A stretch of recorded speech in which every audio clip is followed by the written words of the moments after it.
লৌহ কপাট ভাঙতে যাব, ভাঙবো তালা প্রয়োজনে জীবন দেব।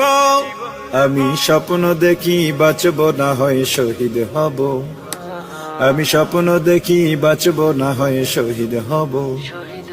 আমি স্বপ্ন দেখি আমি জনতার স্বপ্ন হব, আমি স্বপ্ন দেখি আমি জনতার স্বপ্ন হব।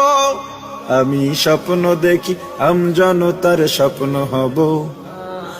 অত্যাচারীর লৌহ কপাট ভাঙতে যাব, আমি চিন্তা হব কাসেম নানত বীর। দীক্ষা নেব স্বাধীনতার ব্রিটিশ খেদাও আন্দোলনে ছিলেন যিনি মহাবীর। আমি শাইখুল হিন্দের মতো যোদ্ধা হব, রক্ত নদী পাড়ি দিয়ে সব জালিমের মোকাবেলায় স্বাধীন পতাকা উড়াবো।